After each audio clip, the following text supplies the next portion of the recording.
Tell me your name, girl, right now! He's really pressing her. I heard she came from the north.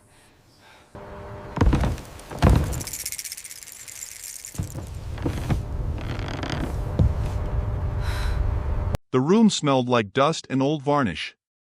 She stood in the center, stiff-backed, staring at the man behind the desk. His eyes were sharp, a weight pressing down without touch. "Say it again," he said, voice flat. Her throat tightened. She swallowed. "I already did." The words felt small. "Say it right," he snapped, leaning forward. The air seemed heavier, older, full of judgment. She straightened her shoulders. "That was right," she said, louder this time. Clearer. Every syllable a line drawn in defiance. The room went quiet, but for the clock ticking somewhere high on the wall. People shifted in their seats. Murmurs ran like small currents. She could feel them, eyes on her like they were trying to squeeze the words out of her mouth. She wanted to shrink. She didn't. He leaned back, lips thinning, and then, from the far corner, a voice cut through the tension, low and calm. "You got somewhere to sleep tonight?" It didn't sound like an offer. It sounded like fact. She turned. An older man, quiet, his face lined by loss, stood by the doorway. His coat smelled faintly of smoke and earth. "No," she said, almost a whisper. He nodded once. "You do now." Her chest tightened, not with relief but with suspicion. She measured him with quick eyes, noting the quiet authority in the way he held himself. No smiles. No softness. Just space he had claimed, and now, by some strange protocol, he included her. No one spoke. The official behind the desk cleared his throat, papers rustling. She ignored him. She ignored the room. Her gaze stayed on the man at the doorway. His hand rested on the doorframe. She stepped toward him, her boots scuffing lightly against the wooden floor. Each step was deliberate. No hesitation. He didn't move. Didn't guide. Didn't even blink. He simply waited. She expected a test. There was none. She reached the door. The hall smelled like winter just before frost, the edges of heat and cold blending. Outside, light was dim, fading over rooftops she didn't recognize. She glanced at him. He nodded once. Small. Minimal. Enough. She followed. The door shut behind them. The sound was final. The hall disappeared from the echoing behind. Silence settled between them, not uncomfortable but measured. She tried to speak, but no words came. He didn't fill it. Didn't ask. The road ahead was theirs. Or maybe only his. She didn't know which yet. All she knew was that she had said her name bravely, and it had been heard. For the first time, she felt the weight of that hearing, not judgment, not pity, but recognition. Her fingers tightened on the strap of her bag. He started walking. She kept pace. The ground beneath was rough, uneven. Gravel under boots, a rhythm she could count to. He didn't glance back. He didn't need to. She didn't fall behind. The sun had dropped low enough to burn red along the edges of buildings they passed. Every window reflected a sharp line of light. Eyes might have watched. She didn't care. Her name had been said. Her claim, small but loud, had been made. And now, for reasons she could not yet measure, she had a place to go. Not safe. Not soft. But somewhere she belonged to, if only by the faintest margin. He led her past the last street lamp flickering, past the smell of wood smoke and wet earth. The night had begun, but she stepped beside him, steady, unbroken. The door had closed. The room behind them no longer mattered. Only the path forward, and the quiet man who walked it with her, waiting for nothing, offering everything she hadn't asked for. The truck rumbled before she even climbed in. Metal groaned under old tires, the engine coughs uneven. He slid into the driver's seat without a word. She lingered by the passenger door, hands on the frame, waiting for a reason not to get in. None came. She climbed in anyway. The seat smelled of leather and something faintly burnt, like old fires in a cellar. He started driving, slow at first, not through town but toward the edges, past shuttered storefronts and dusty yards. Gravel kicked up in tiny clouds behind them. Silence stretched. It wasn't comforting. It was a measure, like the road itself was testing her. "You always pick up strangers?" she asked, voice sharp, brittle, testing him. He didn't glance at her.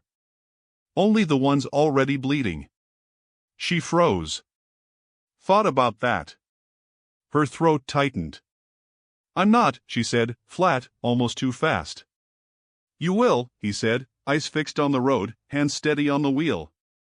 No malice. Just fact. She swallowed. Her bag shifted on the seat. Dust motes moved in the slanted light through the windshield, tiny ghosts of the day. She considered the weight of what she'd just admitted. He didn't push. He didn't explain. That silence was the first rule she understood. Truth first. Lies under his roof were not allowed. She fiddled with the zipper on her bag. "And what if I lie?" Her tone was testing, dangerous. He didn't answer for a long stretch. The truck hummed over the uneven dirt road. Trees leaned in as if listening. "Finally," he said, "then you leave." It wasn't a threat. It was a promise, simple and brutal. She nodded. Agreement. She realized it wasn't fear but relief. She didn't have to pretend here.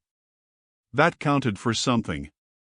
His profile was sharp in the half-light. Older. Hands scarred. Eyes quiet. She studied him, tried to measure the life that made a man like this. Nothing she guessed fit. He carried his past like a wall, unyielding and silent.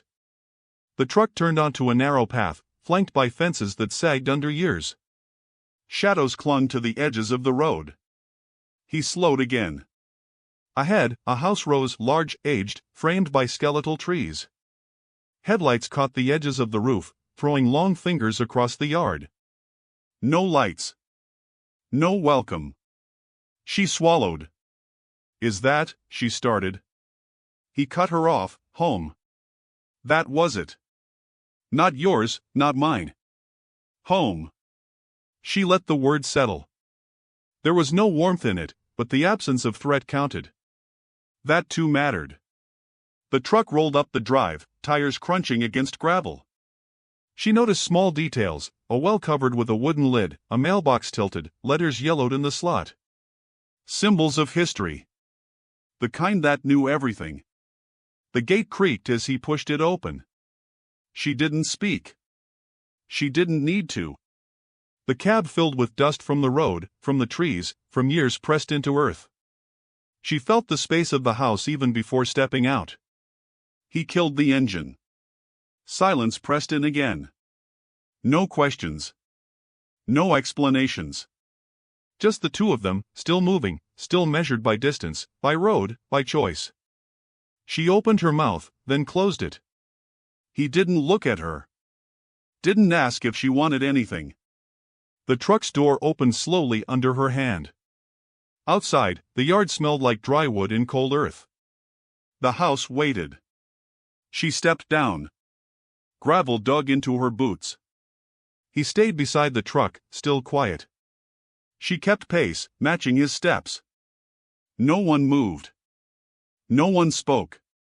They didn't need to. The ride had ended, but the journey hadn't. Only now, the path was defined. The front door was heavy, dark wood worn by years of hands and storms. He pushed it open without knocking. The smell hit her first, smoke long gone cold, polished wood, something faintly metallic, like old coins or old blood. She stepped inside, boots echoing softly. The house had a quiet rhythm, a memory of lives that had lived and left. She felt it pressing in, pressing at her chest. The air was thick, not oppressive, just full of things unsaid. "You live alone?" she asked, voice small but not timid. He didn't answer at first. He moved to the side, letting her pass. "Not really," he said finally. She glanced around. Old badges lined the wall near the staircase. Letters stacked on a table, tied with string yellowed at the edges. A mirror, covered in cloth, leaned against the far wall. She tilted her head. "Who else?" she asked, eyes narrowing slightly.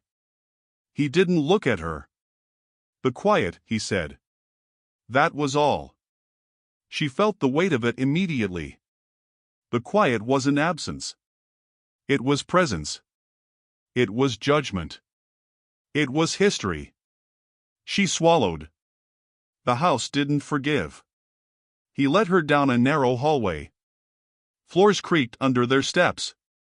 She kept her eyes on the small details, scratches in the wood, faded photographs on the walls, a clock that ticked unevenly. He paused at a door.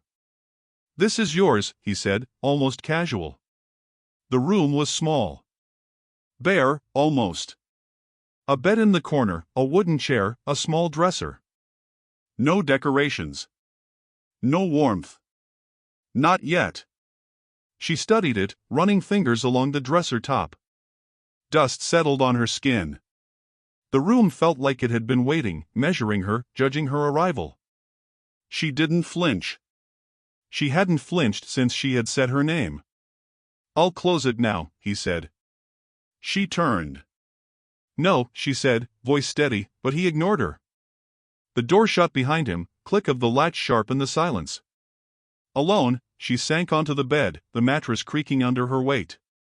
The room felt alive somehow, like it had recognized her presence and was assessing her worth.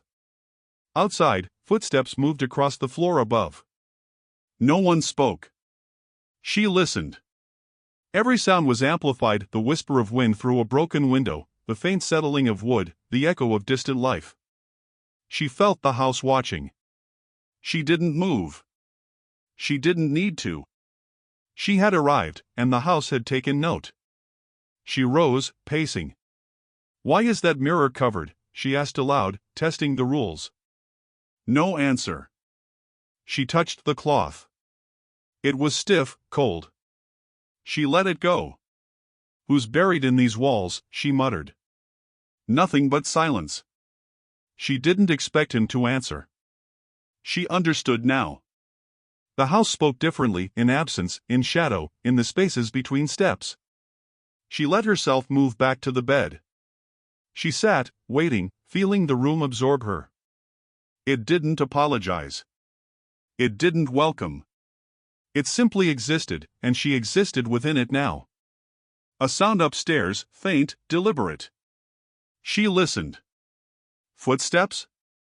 Or memory? She didn't care. She knew she would sleep anyway. She had learned long ago that survival was stronger than fear. She lay back, boots still on, eyes tracing the ceiling. The room was quiet. The house kept its score. She had arrived, and she had passed the first test, acknowledgement. Nothing more would be demanded tonight. Nothing less would be given. Somewhere in that silence, she knew she belonged here, at least for now, in the wait and the quiet, measured by the house and the man who had brought her. She sat on the edge of the bed, boots still on, fingers clutching the thin blanket like a lifeline. The room smelled of dust and old wood, the kind of smell that carried the weight of lives pressed into the walls. Outside, the wind whispered through the gaps in the siding, soft, insistent, like voices just out of reach. She thought she heard them, footsteps upstairs, a murmur in the hall, but when she turned her head, nothing moved. The house kept its secrets close. She did the same. She had learned early that some things were safer unspoken. "Someone's walking," she said, voice low, testing the shadows. He appeared in the doorway, silhouette framed by dim light. "No one is," he said. His voice was calm, certain. She studied him. Every line in his face told her he had heard that same claim hundreds of times, and he didn't flinch. "Then stop lying to me," she said, sharper this time, leaning against the doorframe. His shoulders shifted. He crossed the threshold slowly, eyes sweeping the room. "It remembers," he said, quietly. She frowned, unsure if he spoke of the house or himself. He didn't clarify. She didn't ask. The truth often had weight in its silence. She rose and moved toward the window, drawing back the curtain slightly. The moonlight spilled into the room, casting long, uneven shadows across the floor. Outside, the yard lay still. The trees leaned in close, twisted and bare, listening. She could feel it, the house, the man, the history pressing in all around her. Every creak in the floorboards, every sigh of wind sounded deliberate, like memory taking shape. "Why does it remember?" she asked.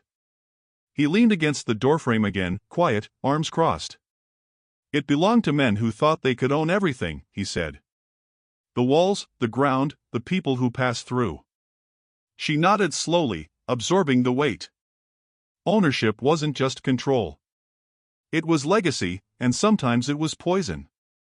She sank back onto the bed, knees drawn up, staring at the ceiling. "So I'm just a guest?" she asked.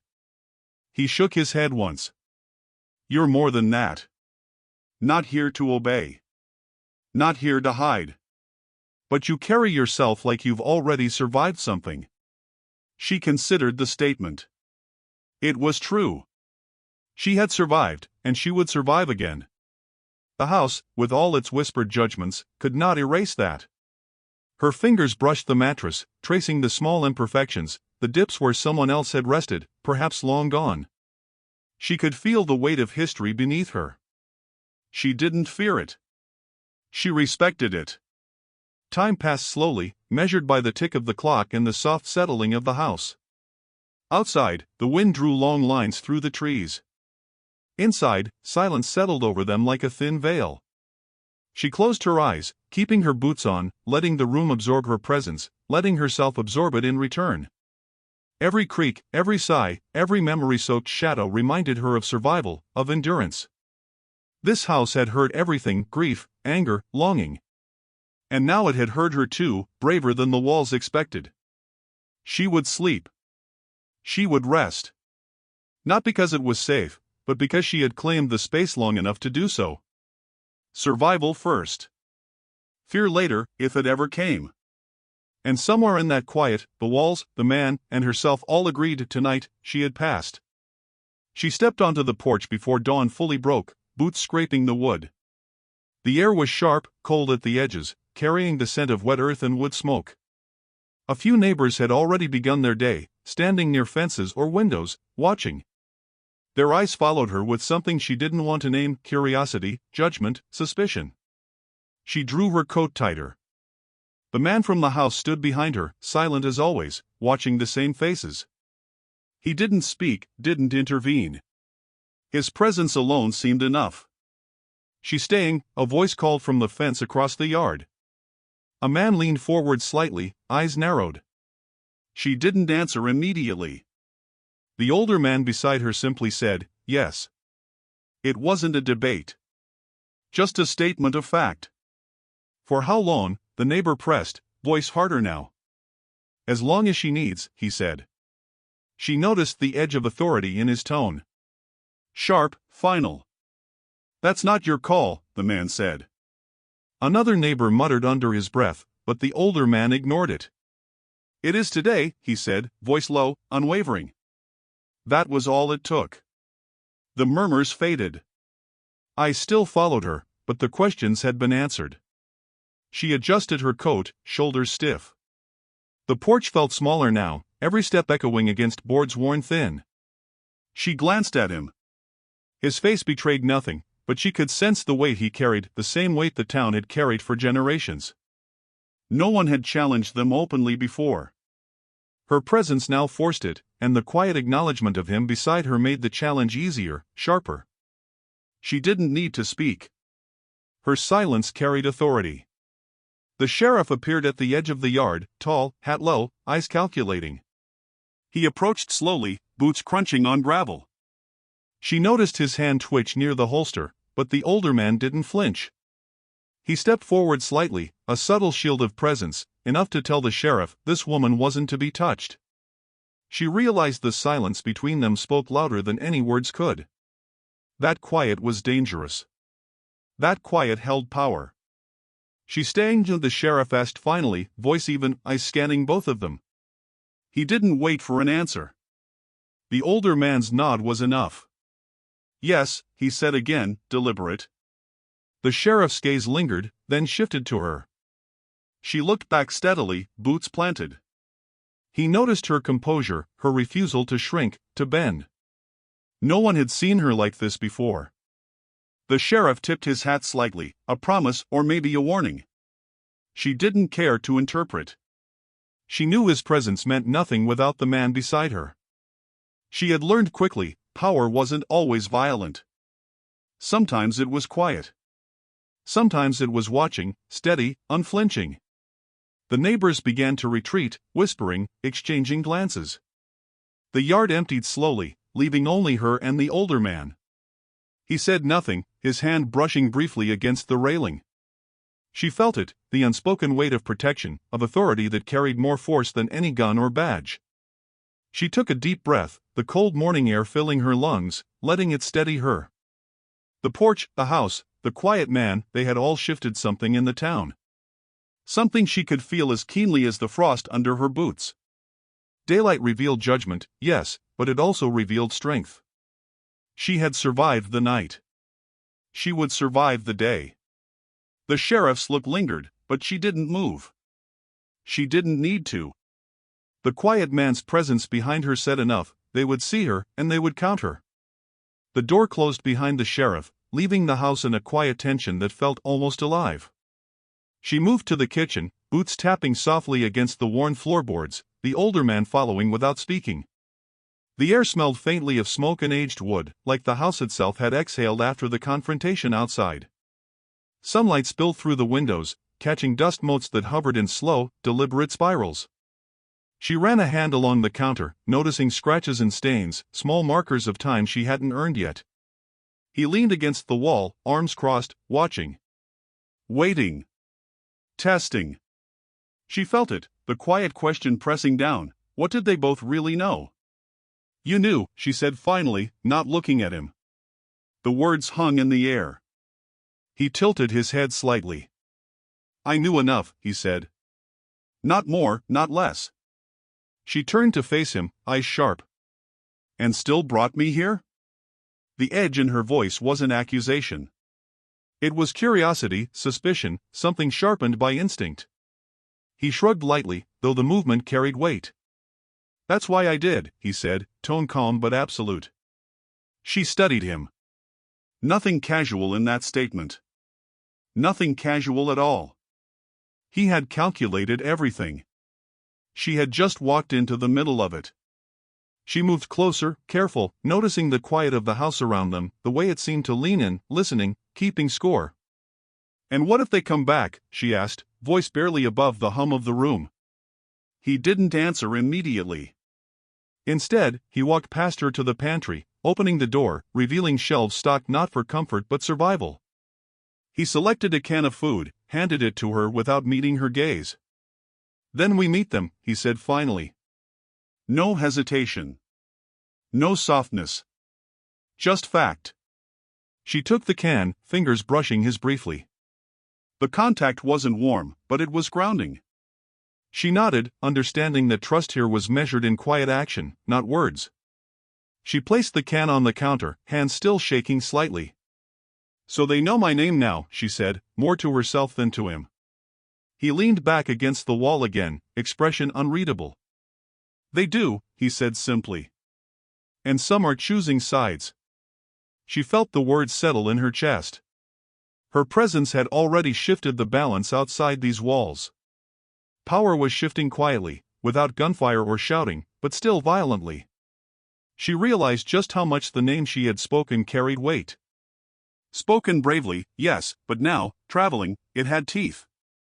A sudden knock at the door made her jump. She turned sharply.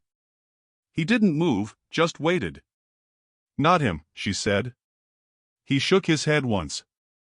"No," he said.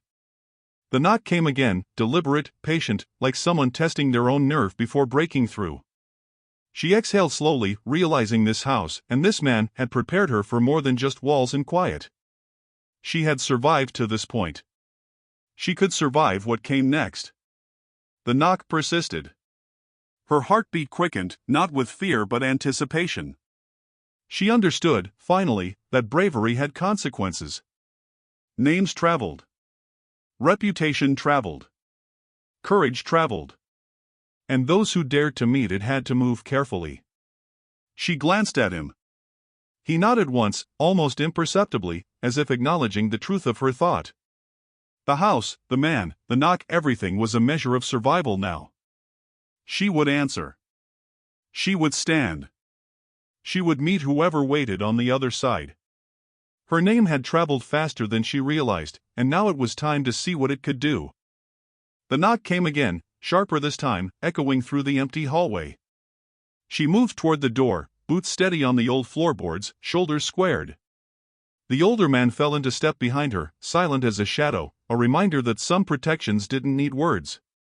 She reached for the handle, fingers brushing the cold metal. Her heart wasn't racing. It didn't need to. She understood now, the knock wasn't just a visitor. It was a challenge. When the door swung open, 3 men stood there. Their boots scuffed the porch. Hats tilted low, faces unreadable, but eyes sharp and calculating. "She's not yours," the first said, voice rough, edged with expectation. She didn't flinch. She kept her gaze steady. The older man shifted, hand brushing the rail, a subtle weight of authority. "She's not yours either," he said, voice low, deliberate. The men glanced at each other, surprised, but didn't step back. The air felt taut, stretched thin between silence and confrontation. "I belong to me," she said suddenly, voice strong, cutting through the tension like a blade.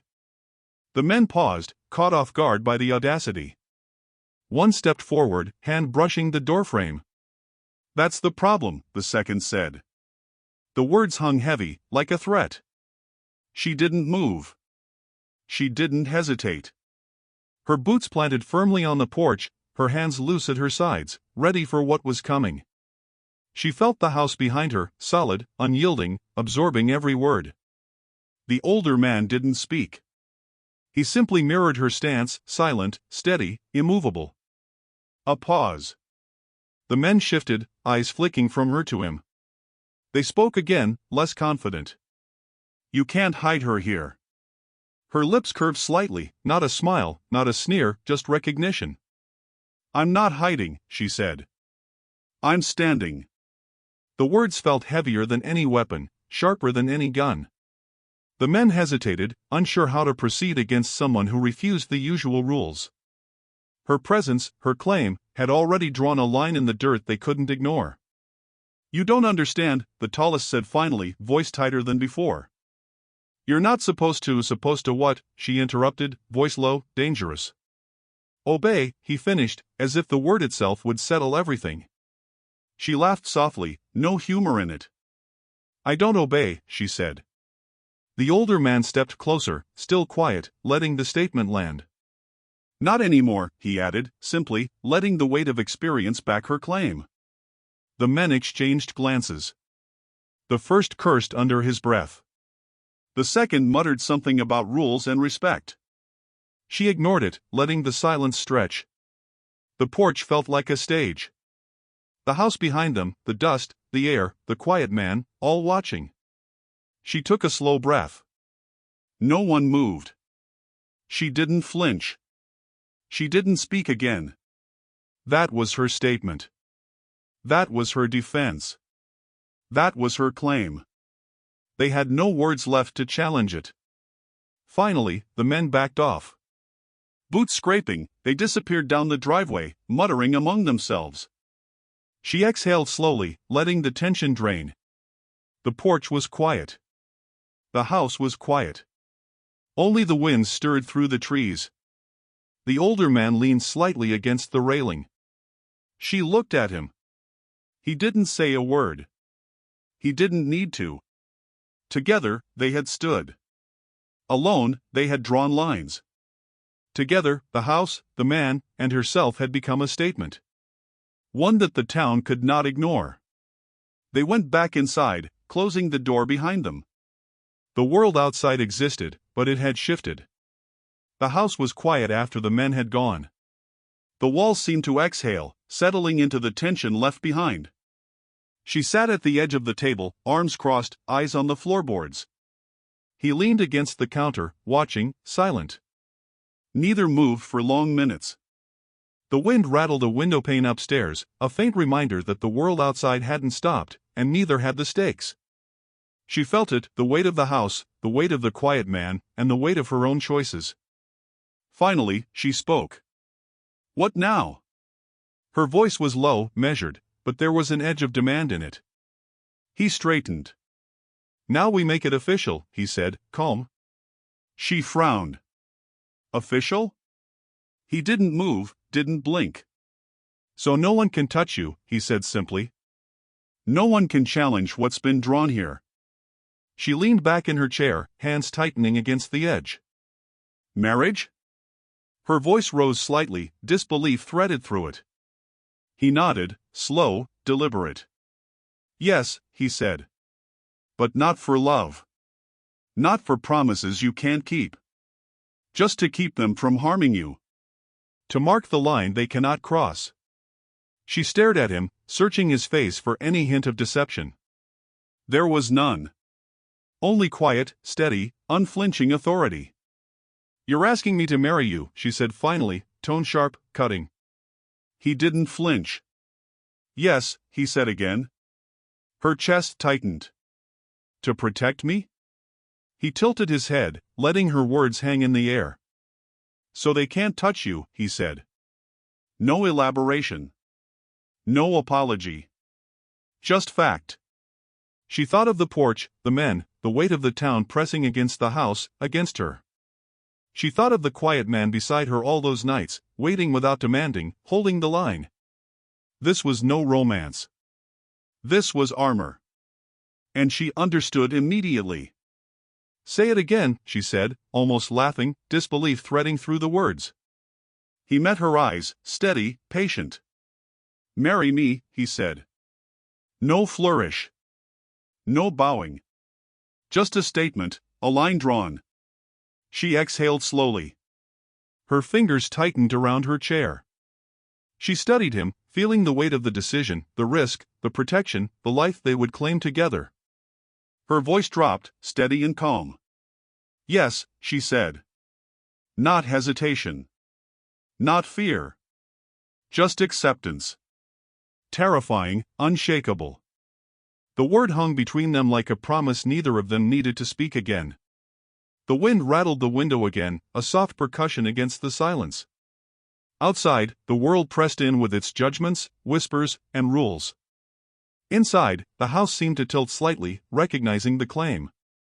She had said yes. She had claimed her position, her protection, her name. He said nothing further. He simply stood, letting the decision settle. No celebrations. No clapping.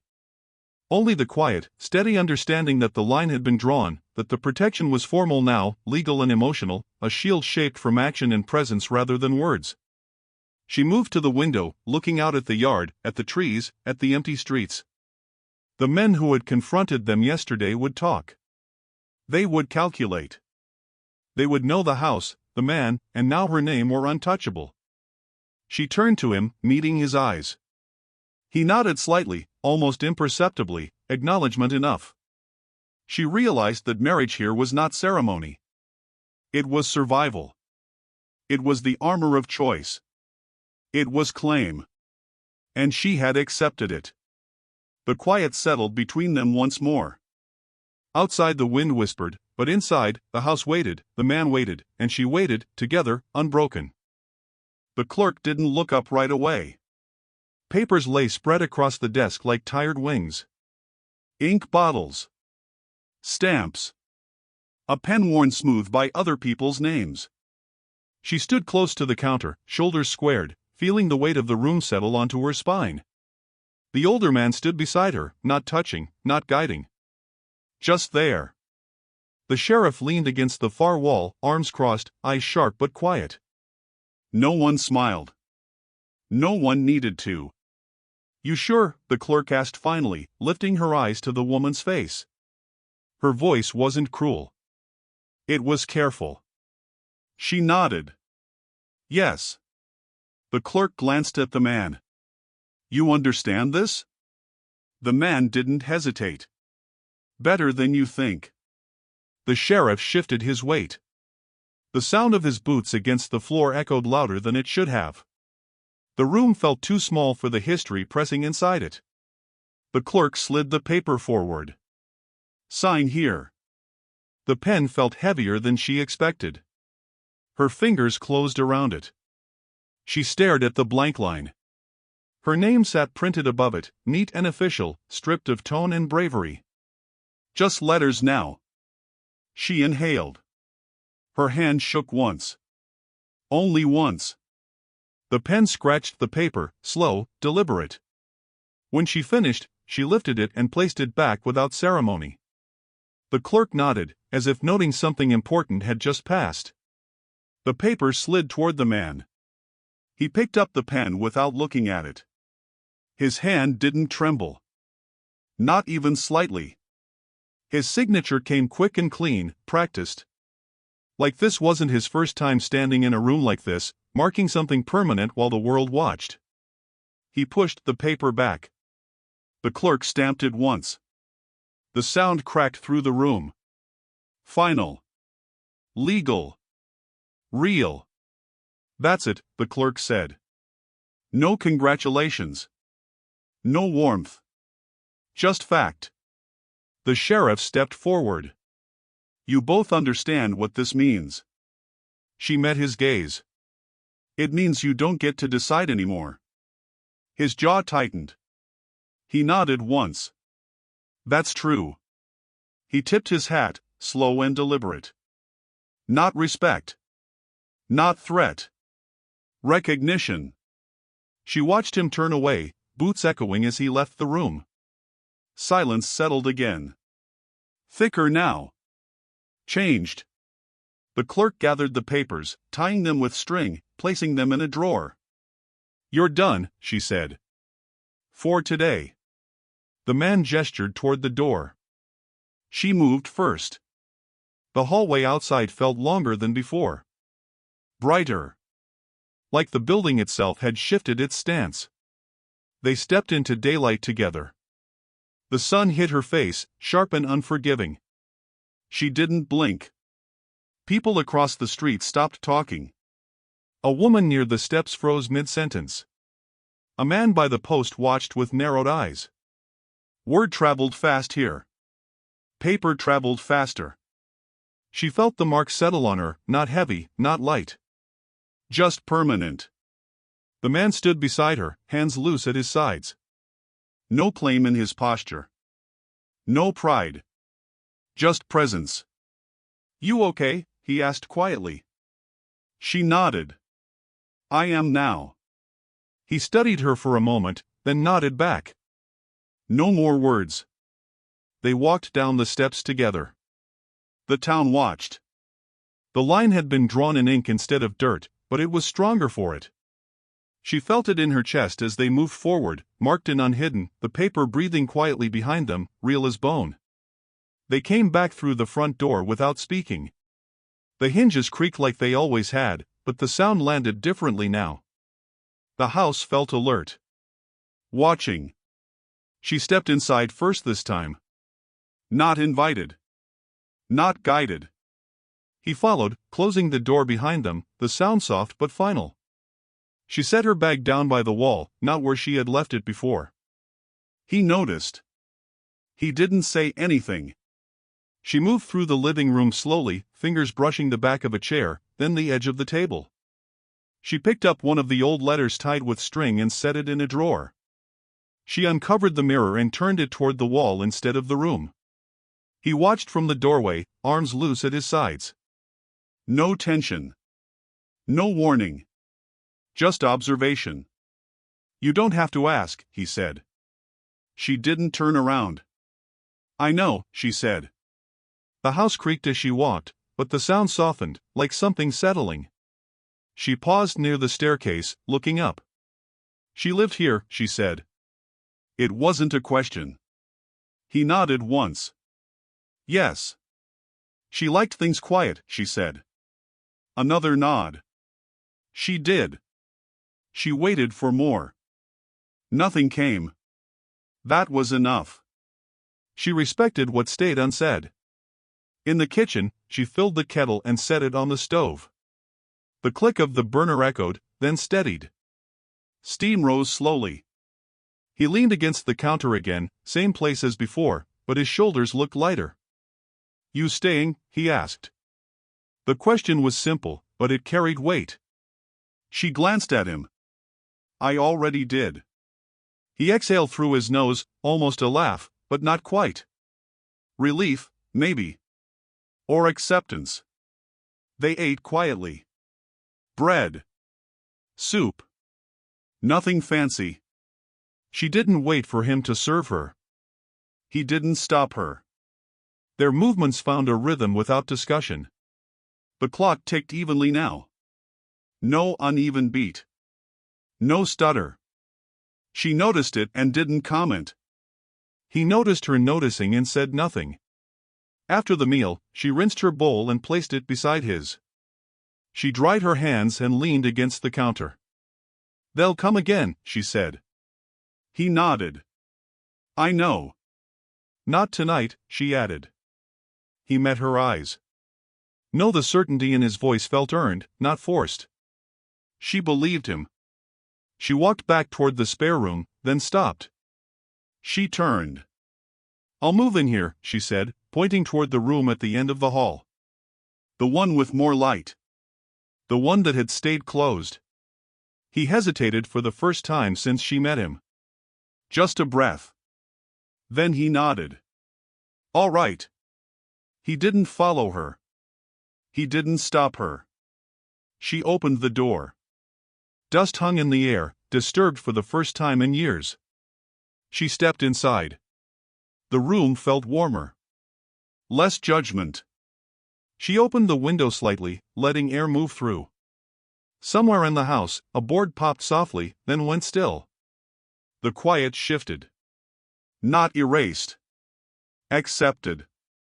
Later, when she came back out, he was still at the table, hands folded, eyes distant. She sat across from him. Their knees almost touched. "This house doesn't scare me," she said. He considered that. "It doesn't scare you anymore," he corrected. She smiled faintly. "That too." Night fell slow and heavy. Lamps glowed. Shadow socked. Shadows rested instead of crawling. The house held them both without protest.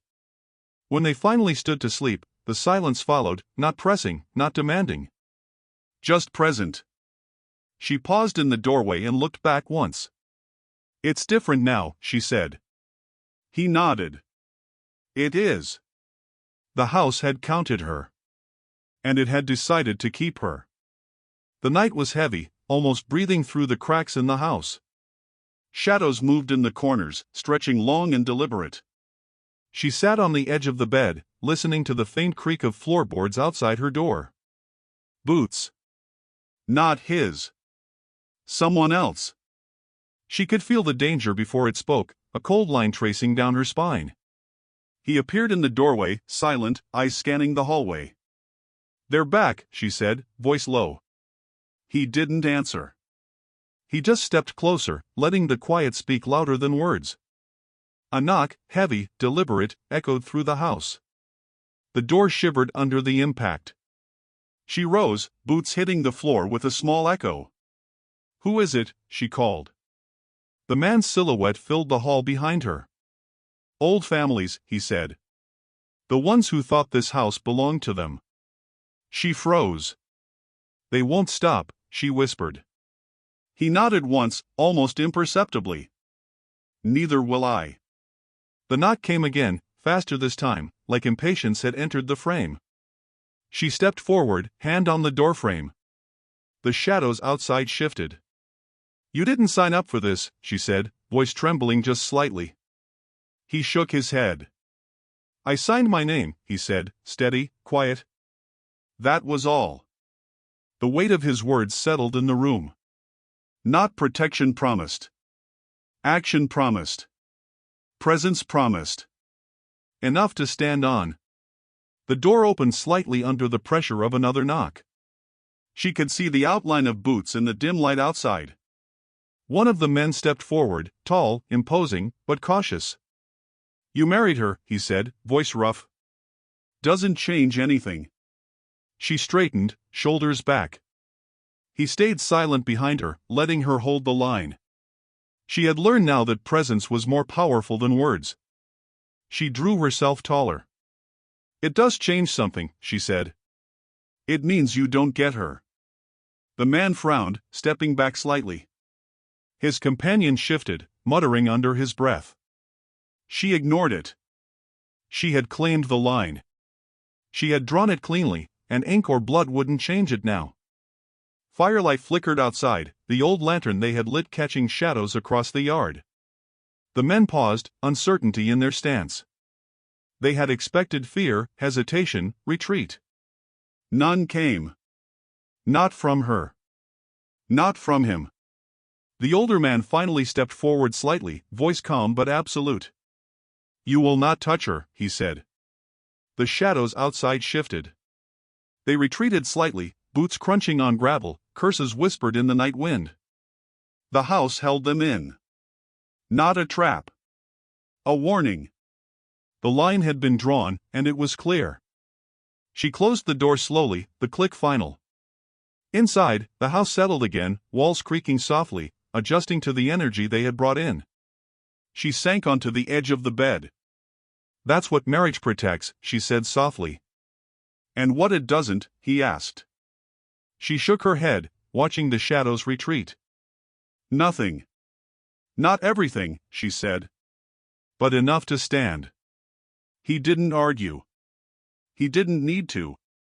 Outside, the firelight danced across the yard, flickering against the trees. Danger was still close. Threat still breathed in the night. But inside, in the quiet house, she could feel a shift.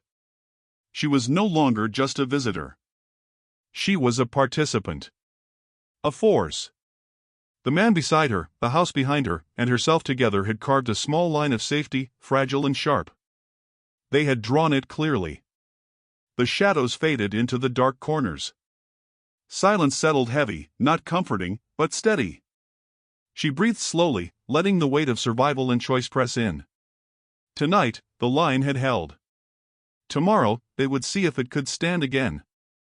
The door creaked open before anyone knocked. She stepped out into the yard, boots pressing into the cold earth, the night around her thick and quiet. Shadows clung to the trees and fences, restless. Somewhere in the distance, a dog barked. Her eyes scanned the edges, catching movement, listening to the shift in air. The man stood behind her, silent, hands loose at his sides, no forward claim. Tonight, the balance had shifted. Tonight, she stood alone in the line of her own making. "Say your name," a voice called from the edge of the yard. Not a threat exactly. A challenge. Older. Patient. Tested. She raised her head, shoulders back, and inhaled slowly. The house behind her breathed softly, walls settling, watching.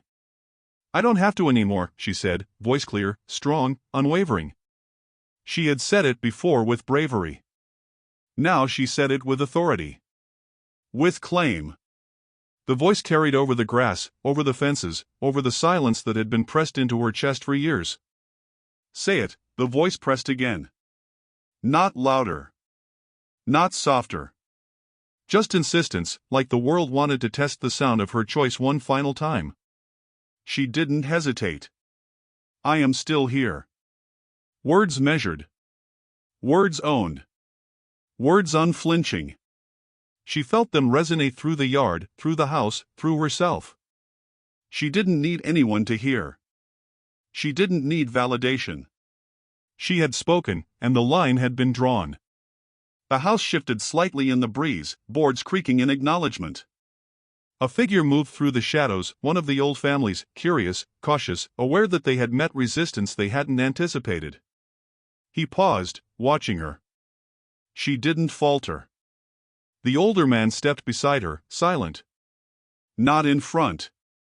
Not claiming her. Just standing. Witnessing. support without ownership. She turned her eyes to the figure.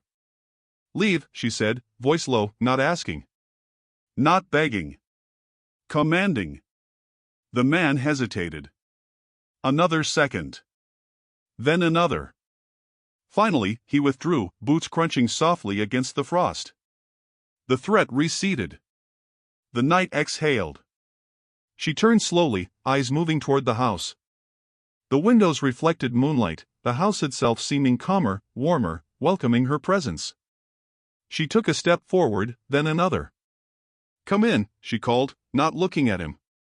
She didn't need to. The man followed, quietly, deliberately, crossing the threshold behind her. The door closed softly, leaving them in a space that was now fully theirs. The house counted her, held her, acknowledged her claim. Not just as a guest. Not just as someone to protect. But as someone who chose, fully, unapologetically. Inside, the air smelled of wood, smoke, and something faintly sweet, like acceptance. She moved through the room, touching surfaces as if reclaiming them, tracing dust with careful fingers, letting the house recognize her agency. He stood in the corner, watching, letting her make this space hers.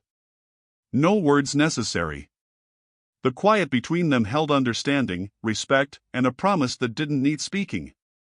They sat together at the table, eating in silence, the weight of what had happened outside pressing, but no longer threatening. She had spoken.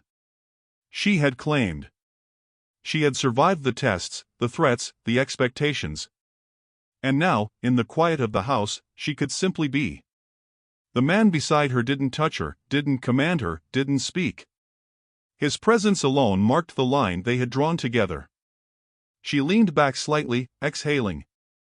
The house was quiet, the night outside slower, gentler, and the line between fear and safety had been drawn clearly, finally. She looked at him. He nodded. She smiled faintly. Not relief. Not joy. Recognition. Claim. Survival. "I am still here," she said again, softer this time, but no less firm. He stepped closer, closing the distance without crossing it, and they shared the quiet together. Outside, the world moved, but inside, the house, the man, and herself all acknowledged one truth: she belonged. Fully. Freely. Entirely. The door remained closed. The night remained patient. She had said her name. She had spoken her claim. And for the first time, it needed nothing else.